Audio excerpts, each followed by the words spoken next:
नमस्कार दोस्तों, स्वागत है आपका एक बार फिर। आज हम क्लास 12th का ज्योग्राफी का चौथा चैप्टर करेंगे जिसका नाम है मानव विकास। मानव विकास क्लास 12th की भूगोल की बुक का एक बहुत ही महत्वपूर्ण चैप्टर है क्योंकि इससे कई बार पेपर में क्वेश्चन देखे जाते हैं। चलिए शुरुआत करते हैं इस चैप्टर की और जानते हैं मानव विकास क्या है और क्यों जो है मानव विकास हमारे लिए महत्वपूर्ण होता है।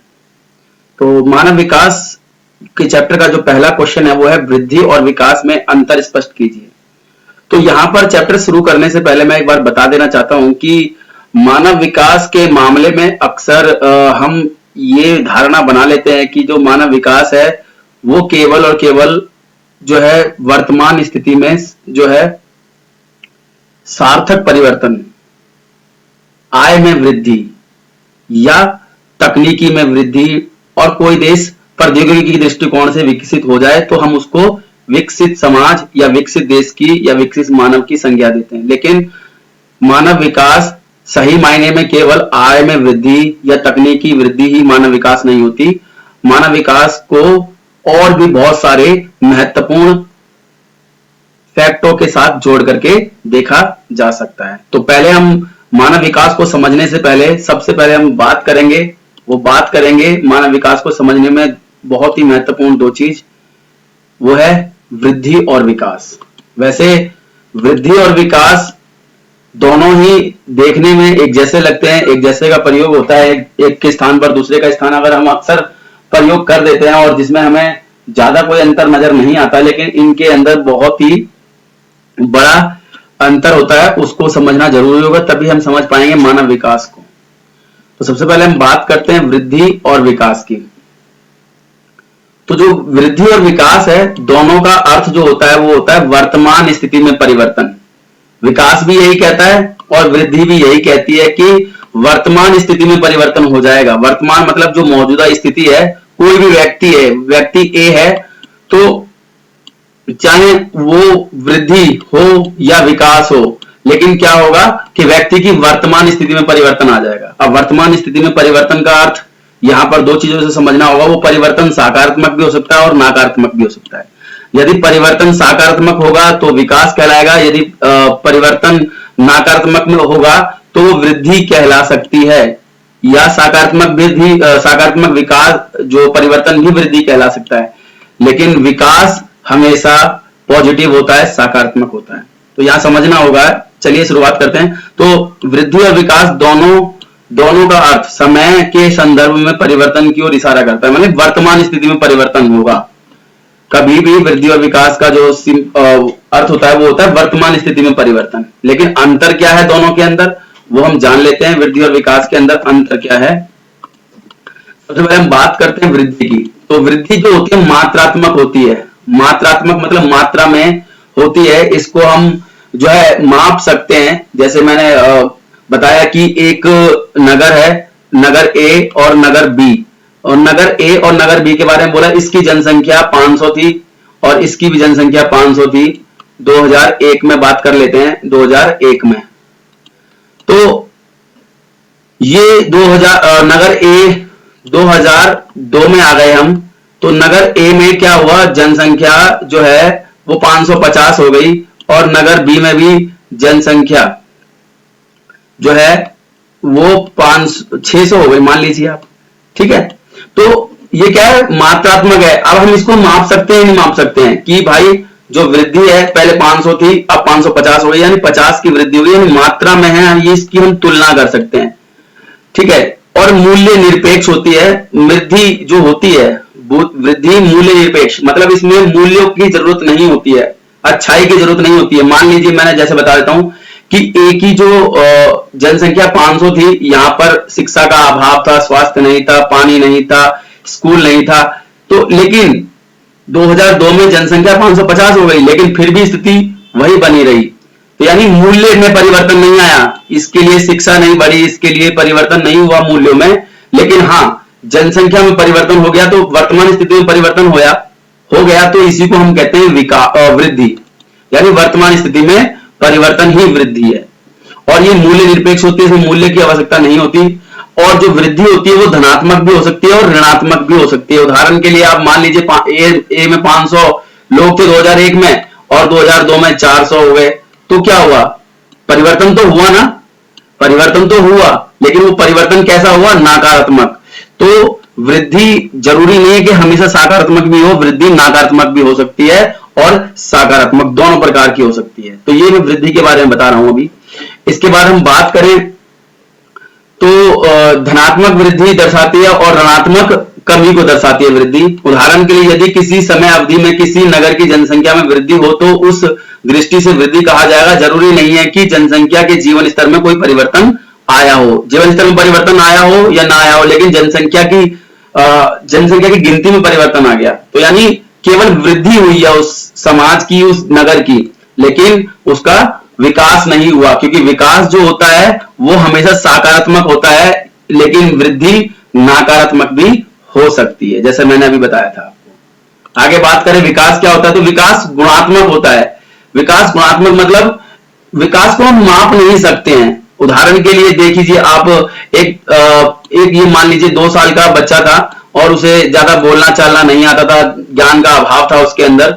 अगर वही बच्चा 12 साल का हो गया और उसने सब कुछ पढ़ना लिखना सीख लिया, तो हम क्या बता सकते हैं कि उसके अंदर कितना दिमाग आ गया या फिर उसके अंदर कितनी बुद्धि आ गई? हम नाप नहीं सकते उसकी बुद्धि को, या कितना वो समझदार हो गया। तो विकास जो है गुणात्मक होता है, उसको हम माप नहीं सकते हैं, ठीक है। इसके बाद ये जो होता है मूल्य सापेक्ष होता है। विकास के अंदर मूल्यों की आवश्यकता पड़ती है। विकास कभी भी नकारात्मक नहीं होता, मूल्य अच्छे होने ही चाहिए। यानी ये बच्चा बोल नहीं पाता था, पढ़ना लिखना सीख गया, अच्छा माता पिता का आदर करना सीख गया, यानी मूल्यों का विकास हुआ उसके अंदर। तो विकास के अंदर मूल्य होने चाहिए। इसके बाद विकास की कमी विकास कभी भी ऋणात्मक नहीं हो सकता। विकास कभी भी ये नहीं होता कि मान लीजिए इस बच्चे को बोलना नहीं आता था और यहाँ पर वो 12 साल की उम्र में भी जो है बिल्कुल बोलना नहीं आता था, थोड़ा बहुत बोलता भी था, 2 साल की उम्र में वो भी बोलना बंद कर दिया, तो हम उसको कभी विकास नहीं कहेंगे। तो यानी विकास कभी ऋणात्मक नहीं होता। विकास तब तक नहीं हो सकता जब तक वर्तमान दशाओं में वृद्धि ना हो। लेकिन इतना याद जरूर रखना होगा कि विकास के अंदर भी वृद्धि छुपी हुई होती है, क्योंकि जब तक वर्तमान स्थिति में वृद्धि नहीं होगी तब तक विकास भी नहीं होता है। तो आप समझ सकते हो कि विकास क्या है। विकास सकारात्मक वृद्धि ही विकास है, यानी अच्छी वृद्धि हो तो वही विकास है। विकास उस समय होता है जब गुणवत्ता में सकारात्मक परिवर्तन आ जाता है। यानी विकास कब होगा? जब वृद्धि तो होगी लेकिन वो अच्छी वृद्धि। तो यानी वृद्धि और विकास का कॉन्सेप्ट समझ में आ गया होगा आपको, आशा करता हूं। तो आगे चलते हैं, इससे वृद्धि और विकास से थोड़ा बाहर निकलते हैं। फिर मानव विकास। मानव विकास को मापने की प्राचीन विधि देखो मैं बताता हूं।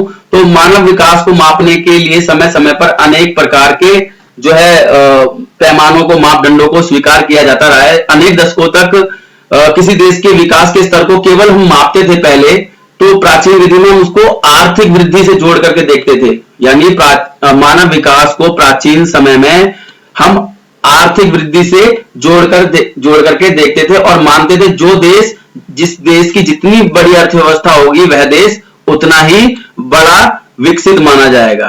लेकिन ऐसा नहीं था। लेकिन इस वृद्धि का अधिकांश लोगों के जीवन में कोई भी परिवर्तन नहीं आता था। मान लीजिए कोई देश है, अमेरिका जैसा देश, अमेरिका के कुछ लोग बहुत अमीर हो गए और उन कुछ लोगों के कारण वो देश अमीर हो गया, लेकिन उसके बहुत सारे देश उस अमेरिका भाग नहीं रहे, तो क्या फायदा हुआ उस विकास का? तो इसीलिए विकास, बाद में विकास की जो गणना है उसमें परिवर्तन आया। हालांकि प्राचीन समय में विकास को कैसे नापते थे? आर्थिक वृद्धि के साथ जोड़कर। जो देश जितना कमाता है, जितनी उसकी आय है, उस लोगों की जितने प्रति व्यक्ति आय, उस देश को उतना ही ज्यादा विकसित माना जाता था। ये थी प्राचीन विधि विकास को मापने की। अगला टॉपिक है मानव विकास के स्तरों को मापने की नवीन विधि। अब मानव विकास को हम मापते हैं, अब हम नए तरीके से कैसे नाप सकते हैं मानव विकास को? तो इसके लिए हमारे पास नई विधियां आई और उस नई विधि के अंदर मानव विकास को मापने के लिए क्या किया जाता है? इसमें जीवन गुणवत्ता को मापा जाता है। किसी देश के लोगों की समानता देखी जाती है कि वहां के लोगों के पास समानता है कि नहीं है हर चीज को प्राप्त करने की, और ऐसे ही विभिन्न चीजों को शामिल किया जाता है मानव विकास के अंदर। यहां पर केवल आय शामिल नहीं है कि आय के आधार पर किसी देश के लोगों को हम विकसित घोषित कर दें। इसके अंदर जीवन की गुणवत्ता, यानी क्या क्वालिटी का जीवन है लोगों का, फिर उन लोगों को समानता मिल रही है या नहीं मिल रही है, और स्वतंत्रताओं का वो कितना उपभोग कर पा रहे हैं, ये नवीन है। यानी इन आधारों पर अब गुणवत्ता देखी जाती है मानव की, मानव इसी आधार पर विकसित कहा जाता है। तो ये हो गए विकास के नए पैमाने या नई विधि मापने की। आगे हम बात करते हैं महबूब उल हक के बारे में। महबूब उल हक कौन थे, उन्होंने मानव विकास के क्षेत्र में क्या योगदान दिया? तो मैं बता दूं, महबूब उल हक पाकिस्तान के एक अर्थशास्त्री थे जिन्होंने 1990 में मानव विकास सूचकांक निर्मित किया। यानी इन्होंने ही सबसे पहले जो है पूरे विश्व के अंदर मानव विकास सूचकांक तैयार करने की बात की कि हम मानव विकास को मापेंगे। और महबूब उल हक के अनुसार विकास का संबंध जो है लोगों के विकल्प में वृद्धि है।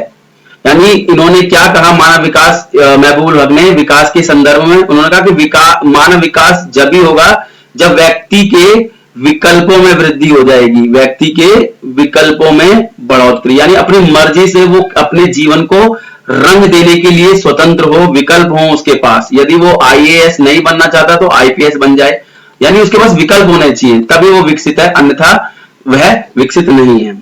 और उन्होंने ये भी कहा कि विकास का कहा कि आत्मसम्मान के साथ दीर्घ जिंदगी, स्वास्थ्यवर्धक जिंदगी जी सके। उन्होंने अपनी विकास की अवधारणा को अपने विकास की अवधारणा में मनुष्य को केंद्र बिंदु माना है।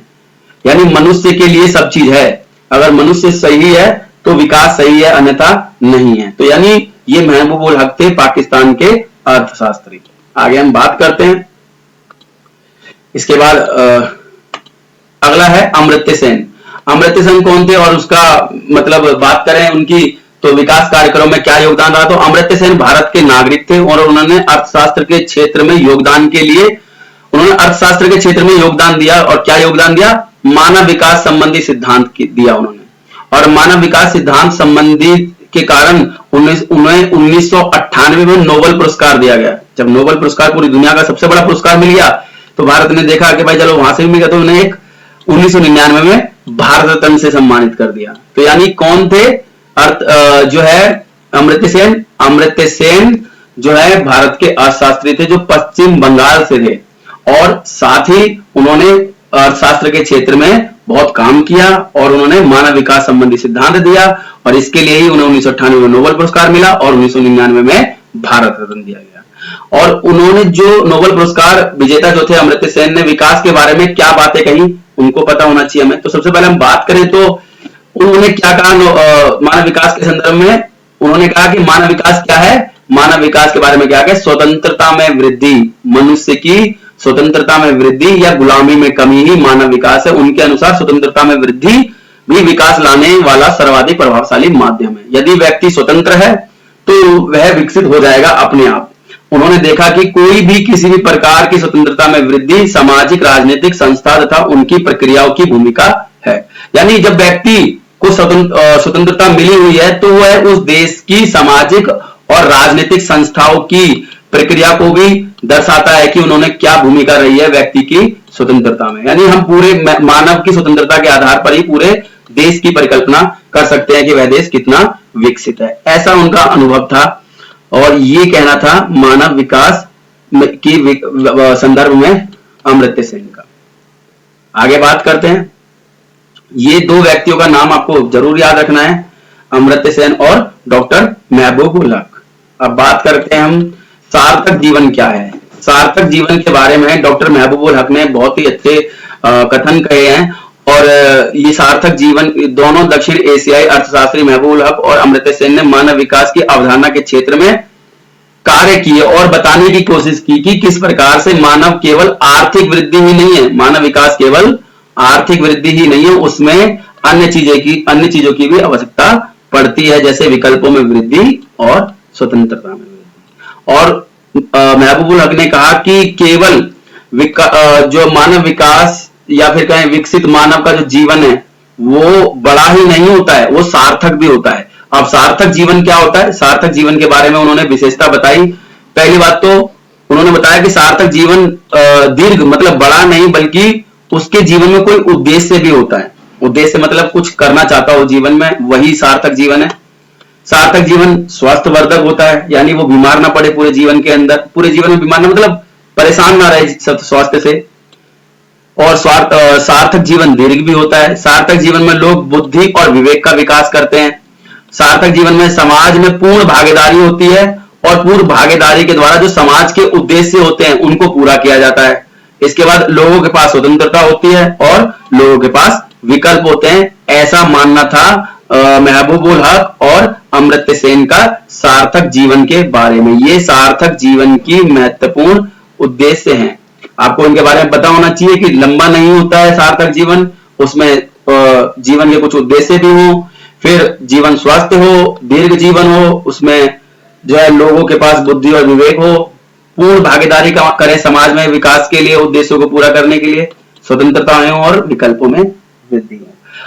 इस आधार पर हम कह सकते हैं कि व्यक्ति का जीवन एक सार्थक जीवन है। अन्यथा सार्थक जीवन का अर्थ कभी भी जीवन का लंबा नहीं होता। जीवन का लंबा होना सार्थक जीवन नहीं है। अगला जो टॉपिक है उसकी बात करते हैं हम, बहुत महत्वपूर्ण है कि मानव विकास के सभी आधार स्तंभों का वर्णन कीजिए। मानव विकास के सभी आधार स्तंभ। अब आधार स्तंभों की बात करें तो मानव विकास के तो पहले बात करते हैं जिस प्रकार मानव के सहारे जिस प्रकार मकान के सहारे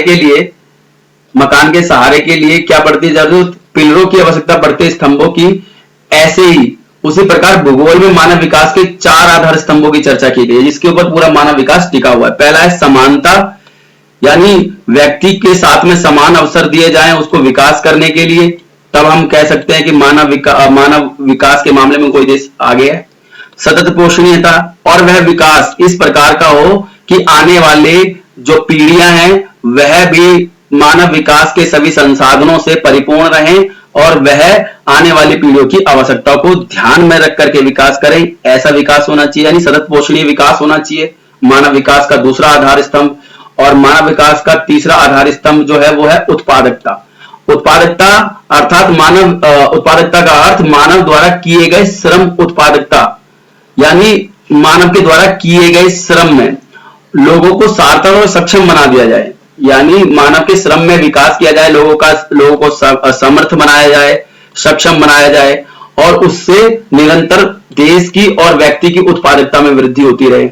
इसके बाद करें सशक्तिकरण, और देश के जो दबे कुचले महिलाएं, SC ST जो लोग हैं उनको भी मजबूत किया जाए, उनके पिछड़ेपन को दूर करके उनको सक्षम बनाया जाए जिससे वह भी अपनी मर्जी से विकल्प और स्वतंत्रता चुनने में स्वतंत्र हो। तो ये 4 आधार स्तंभ थे।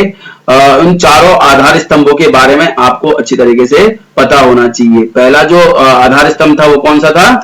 पहला आधार स्तंभ था समानता, फिर समता कह लो, समानता कह लो, बात एक ही है, सतत पोषणीयता, उसके बाद अगला था उत्पादकता, फिर सशक्तिकरण। ये 4 आधार स्तंभ थे, इनका आपको याद रखना।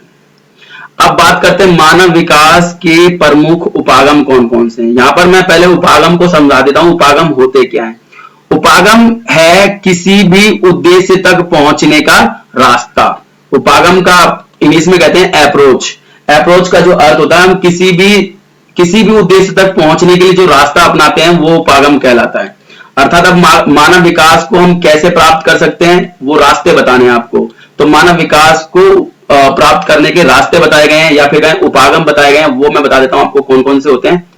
तो 4 महत्वपूर्ण उपागम बताए गए हैं। पहला जो उपागम है वो है आय उपागम, दूसरा है कल्याण उपागम, तीसरा न्यूनतम आवश्यकता उपागम, चौथा क्षमता उपागम। आय उपागम जो है वो मानव विकास का सबसे प्राचीन उपागम है और प्राचीन उपागम की मैं पहले ही विशेषता बता रहा था। ये मानव विकास को मापने के लिए मानव विकास को जो है आय के साथ जोड़ करके देखता है। किसके साथ? आय के साथ। यानी जो देश या जो व्यक्ति जितनी अधिक आय कमाता है, जितना पैसा कमाता है, वो व्यक्ति उतना ही ज्यादा विकसित है। ये है मानव विकास को प्राप्त करने का या मानव विकास को जानने का आय उपागम। इसके बाद दूसरा उपागम है कल्याण उपागम। कल्याण उपागम जो है ये मनुष्य को लाभार्थी बना देता है। लाभार्थी मतलब जैसे स्कूल से स्कॉलरशिप मिलती है तो स्कॉलरशिप को लेने वाले हम हैं लाभार्थी, ऐसे लाभार्थी के रूप में पेश करता है कल्याण उपागम। और ये कहता है कि मानव विकास की जो पूरी जिम्मेदारी है, मानव विकास की पूरी जो जिम्मेदारी है वो सरकार की होती है और सरकार को कोशिश करनी चाहिए मनुष्य को विकास करने में, मानव विकास के लिए मनुष्य की जो सरकार की जिम्मेदारी है। और इसमें सरकार तय करे शिक्षा, स्वास्थ्य, सामाजिक सुरक्षा और सुख सुविधाओं को बढ़ाने के लिए सरकार ही काम करे, सरकार ही जोर दे, जिससे लोगों का विकास हो सके। तो ये था कल्याण उपागम, जिसमें कल्याण उपागम में जो है पूरा का पूरा जिम्मेदार विकास के लिए सरकार को ठहराया गया, सरकार का जिम्मा बताया गया है इसमें। आगे हम बात करते हैं तीसरा उपागम, वो है आधारभूत उपागम। आधारभूत उपागम जो है वो पेश किया गया है आईएलओ के द्वारा। आईएलओ अर्थात अंतरराष्ट्रीय श्रम संगठन, इंटरनेशनल लेबर ऑर्गेनाइजेशन, आईएलओ के द्वारा पेश किया गया आधारभूत आवश्यकता उपागम। इसमें वो देश विकसित माना जाता है जो देश अपने देश के लोगों की 6 न्यूनतम आवश्यकताओं की पूर्ति करता हो, तो वह देश मानव विकास की सूची में अपने अंकों को सुधार सकता है या मानव विकास उसका अच्छा है। तो वो कौन कौन से देश हैं? वो कौन कौन सी आवश्यकताएं? स्वास्थ्य, शिक्षा, भोजन, जल, स्वच्छता और आवास। ये 6 चीज, स्वास्थ्य, शिक्षा, भोजन, जल, स्वच्छता और आवास, ये 6 चीजें पूरी होनी चाहिए। तो इसमें मानव विकल्पों की उपेक्षा की गई है, इसमें मानव की उपेक्षा की गई, मानव को उसकी सुविधाओं को ज्यादा महत्वपूर्णता दी गई है। इसके बाद हम बात करें आईएलओ के बाद जो आधारभूत उपागम है उसको जो देने में के बाद एक और उपागम है जिसका नाम है क्षमता उपागम। अब क्षमता उपागम हमारे देश के अर्थशास्त्री अमर्त्य सेन द्वारा प्रस्तुत किया गया है, यानी ये किसने दिया? अमर्त्य सेन ने। और इसमें क्या क्या कहा गया कि संसाधनों के क्षेत्र में मानव क्षमताओं का निर्माण बढ़ते मानवीय विकास की कुंजी, यानी संसाधन तक मनुष्य की पहुंच, यानी अपनी मर्जी से संसाधनों तक पहुंच सके, स्वतंत्र, वही घुमा फिरा करके यहां पर बात आपको कहनी है मनुष्य की स्वतंत्रता में वृद्धि, जिसके कारण मनुष्य की क्षमताओं में वृद्धि हो जाएगी तो मानव विकास की कुंजी बनेगा वो। तो यानी ये था क्षमता उपागम जिसको पेश किया था अमर्त्य सेन ने, जिसमें क्या कहा कि संसाधनों के क्षेत्र में मानव क्षमताओं का निर्माण, यानी उसकी क्षमताओं में वृद्धि करो, उसकी क्षमताओं में वृद्धि करो ताकि वह संसाधनों तक पहुंच बना सके। ये है मानव विकास की अंतिम अप्रोच जिसका नाम था क्षमता उपागम। आगे हम बात करते हैं, अगला टॉपिक है वह मानव विकास सूचकांक क्या है, बहुत ही महत्वपूर्ण है। तो मैं बता दूं मानव विकास सूचकांक जो है स्वास्थ्य, शिक्षा, संसाधनों तक पहुंच के आधार पर विश्व को एक नंबर दिया जाता है, यानी पूरी दुनिया है, पूरी दुनिया के अंदर ये देखा जाता है कि कौन से देश के जो लोग हैं अपने देश के अंदर सबसे ज्यादा विकसित हैं। तो उसके लिए मानव विकास सूचकांक जिसको ह्यूमन डेवलपमेंट इंडेक्स भी कहते हैं वो जारी किया जाता है। और इसमें जो है इसकी जो शुरुआत की थी मैं पहले ही बता चुका हूं, इसकी शुरुआत करने का जो श्रेय ज्यादा पाकिस्तान के जो अर्थशास्त्री थे डॉक्टर महबूबुल हक को जाता है।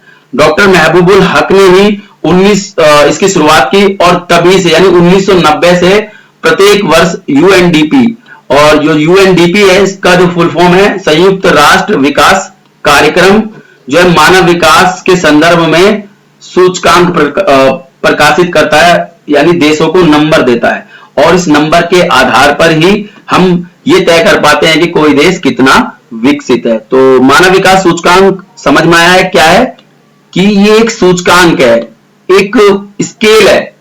स्केल मतलब मेजरमेंट जिससे हम करते हैं, क्या मेजरमेंट करते हैं? एक देश के लोगों का विकास, और इस देश के लोगों के विकास के लिए क्या ध्यान में रखता है मानव विकास सूचकांक? वो स्वास्थ्य, शिक्षा और संसाधनों तक लोगों की पहुंच को ध्यान में रखता है। और इसकी शुरुआत की थी पाकिस्तानी अर्थशास्त्री डॉक्टर महबूबुल हक ने, और इसको देने का काम कौन करता है? यूएनडीपी 1990 से। ये था मानव विकास सूचकांक। तो आई होप ये समझ में आया होगा। अगला जो टॉपिक है वो है ये मानव विकास सूचकांक, यानी मानव विकास के मापन में सूचकांक की विशेषता, यानी जो सूचकांक करते हैं वो सूचकांक में क्या क्या होता है। तो मानव विकास सूचकांक में स्वास्थ्य, शिक्षा और संसाधनों तक पहुंच को आधार बनाकर के मानव विकास सूचकांक तैयार किया जाता है। ठीक है, यानी लोगों के स्वास्थ्य को देखते हैं, कोई मतलब यूएनडीपी ये देखेगा, शिक्षा देखेगा, संसाधनों तक लोगों की पहुंच देखेगा, ऐसे और अन्य भी बहुत सारी चीजें हैं जिनको देख करके वो मानव विकास सूचकांक की सूची तैयार करता है। इसके बाद जो है दूसरा जो मानव विकास सूचकांक होते हैं इसमें ना 0 से 1 के बीच में अंक दिए जाते हैं। 0 से 1 के बीच में अंक दिए जाते हैं और जिसके अंक जो है 799 से ऊपर होते हैं, 799 से पॉइंट 799 से ऊपर होते हैं, वह मानव विकास सूचकांक के दृष्टिकोण से विकसित या फिर बहुत अच्छे देश कहलाते हैं। फिर इसमें क्या क्या होता है, इसमें जीवन प्रत्याशा को मापा जाता है, यानी लोगों की जीवन की आयु, फिर स्वास्थ्य जीवन देखा जाता है, शिक्षा, राजनीतिक शांति और ऐसे ही बहुत सारी चीजों को ध्यान में रखकर मानव विकास सूचकांक तैयार किया जाता है किसी देश का। इसके बाद चौथा, इसको जो प्रतिवर्ष यूएनडीपी 1990 से दे रहा है, तो ये बताना था मानव विकास सूचकांक के संदर्भ में उसकी विशेषता। तो ये क्वेश्चन भी आसान था, पिछले वाले से काफी मिलता जुलता था। और इसके बाद अगला टॉपिक जो है वो है सकल राष्ट्रीय प्रसन्नता सूचकांक। जैसे मानव विकास सूचकांक है, ऐसे ही जो है एक सूचकांक तैयार किया गया भूटान के द्वारा, और भूटान के लोग, भूटान एक ऐसा देश था जिसने सबसे पहले ये देखने की कोशिश की कि उसके देश के लोग कितने प्रसन्न हैं, और इसी को कहते हैं राष्ट्रीय प्रसन्न सूचकांक। अब राष्ट्रीय प्रसन्न सूचकांक जारी करने वाला जो पहला देश था उसका नाम है भूटान, यानी भूटान ने ही शुरुआत की इसकी। इसके बाद इसमें क्या, इसका आधार क्या था, यानी है क्या चीज ये, तो मैं इसके बारे में बता दूं। तो राष्ट्रीय विकास सूचकांक जो राष्ट्रीय प्रसन्नता सूचकांक जो है, इसमें ना भूटान ने अपने प्रौद्योगिकी विकास पर पर्यावरण के ऊपर पड़ रहे नकारात्मक प्रभावों का वर्णन किया है। यानी भूटान ने यह देखने की कोशिश की है कि प्रौद्योगिकी विकास तो हम कर रहे हैं और उस प्रौद्योगिकी विकास का पर्यावरण के ऊपर क्या प्रभाव पड़ रहा है। और उसने क्या कहा है कि उन्होंने सिर्फ इस पर बल दिया कि हम भौतिक प्रगति के लिए पर्यावरण को हानि नहीं पहुंचा सकते हैं, और यदि पर्यावरण को हानि पहुंचेगी तो वो विकास सकारात्मक विकास नहीं होगा, लोग उसको हम जो है विकास नहीं कहेंगे, प्रसन्नता नहीं कहेंगे। तो उसने यही कहा है कि विकास केवल भौतिक प्रगति नहीं है, जो है इसमें सिर्फ भौतिक प्रगति पर बल नहीं दिया गया, पर्यावरण को हानि को स्वीकार नहीं किया जाता है इसके अंदर। इसमें कहा गया है कि विकास के लिए उन्होंने कहा है कि भौतिक प्रगति के साथ साथ आध्यात्मिक संतुलन भी रहना चाहिए, अर्थात लोग भौतिक लाभ तो उठाएं परंतु आध्यात्मिक लाभ भी उठाएं और पर्यावरण को हानि ना पहुंचाएं, ये इसमें बल दिया गया राष्ट्रीय प्रसन्नता सूचकांक के अंदर। बहुत ही आसान था और आशा करता हूं समझ में आया होगा। अगला जो टॉपिक है वो है राष्ट्रीय मानव विकास की अंतरराष्ट्रीय तुलनाओं से आप क्या समझते हैं। देखिए, यहां पर ये पूछना चाहता है कि अंतरराष्ट्रीय स्तर पर कोई देश आगे है, कोई देश पीछे है मानव विकास के सूचकांक के मामले में, ऐसा क्यों है। तो यहां पर बता देना चाहता हूं कि मानव विकास का अर्थ केवल, मैंने पहले बताया, आय में वृद्धि नहीं है। जरूरी नहीं है कि जिसके पास अधिक आय है वो ज्यादा विकसित होगा। इसीलिए विश्व के बहुत बड़े बड़े ताकतवर देश, विकसित देश, वो मानव विकास की सूची में बहुत पीछे हैं। अंतरराष्ट्रीय तुलना करनी है तो विश्व के बहुत बड़े बड़े शक्तिशाली देश जिनकी अर्थव्यवस्था बहुत ज्यादा है, वो भी मानव विकास की सूची में बहुत पीछे हैं। तो यानी हम केवल आय के आधार पर मानव विकास को जो है गणना नहीं कर सकते। जैसे इसमें बताना है, भिन्नताएं बतानी है, तुलना करनी है, तो हम बात करें श्रीलंका, ट्रिनिडाड और टोबैगो, ये 3 देश ऐसे हैं जो भारत की अर्थव्यवस्था के सामने कहीं नहीं ठहरते हैं, परंतु मानव विकास के सूचकांक के मामले में ये भारत से कहीं आगे हैं। केरल देख लीजिए, केरल एक ऐसा राज्य है जिसकी प्रति व्यक्ति आय गुजरात, गोवा और पंजाब से कम है, लेकिन फिर भी केरल जो है भारत के राज्यों के अंदर जो है मानव विकास सूचकांक में नंबर 1 पर है। तो यानी ये जरूरी नहीं है कि जो देश ज्यादा बड़ा हो, जो ज्यादा देश विकसित हो, वही मानव विकास सूचकांक के मामले में आगे होगा। इस तरीके से तो अमेरिका आगे होना चाहिए था, लेकिन नहीं है। आगे हम बात करते हैं प्रथम देश एचडीआई यानी ह्यूमन विकास में, वो नॉर्वे है। ये 3 चीजें याद रखनी है आपको, बहुत आसान सी थी। अंतरराष्ट्रीय तुलनाएं करनी है कि कोई जरूरी नहीं है कोई देश विकसित है तो ही वो मानव विकास सूचकांक में आगे आएगा, जरूरी नहीं है। आगे हम बात करें तो अगला और लास्ट इस क्वेश्चन का, इस टॉपिक का, मानव विकास सूचकांक में भारत के पीछे होने के कारण, तो वही अस्वास्थ्य, मतलब स्वास्थ्य सुविधा अच्छी नहीं है, शिक्षा अच्छी नहीं है, और खाने की समस्याओं के मामले में भारत की स्थिति ठीक नहीं है। इसीलिए भारत जो है मानव विकास सूचकांक में पिछड़ने का ये एक बहुत बड़ा कारण है। राजनीतिक अस्थिरता, कभी भी सरकारें गिर जाती हैं। भुखमरी, महामारियां, फिर मातृ मृत्यु दर, शिशु मृत्यु दर बहुत अधिक है और उपद्रव बहुत ज्यादा होते हैं। जहां मर्जी हत्याएं या फिर जहां मर्जी दंगे फसाद शुरू हो जाते हैं। राजनीतिक हत्याएं, सांप्रदायिक मौतें धर्म के आधार पर। तो ये सब कारण हैं जिसके कारण से भारत जो है एचडीआई में अन्य देशों की तुलना में बहुत पीछे नजर आता है। तो यही चीज बतानी है आपको कि भारत जो है मानव विकास सूचकांक में पीछे होने के कारण क्या है। तो आज की वीडियो में इतना ही। आशा करता हूं ये चैप्टर आपको पसंद आया होगा, तो लाइक कर देना। ठीक है, अब मिलते हैं एक नए चैप्टर में नई वीडियो के साथ। तब तक के लिए धन्यवाद। आपका दिन शुभ हो।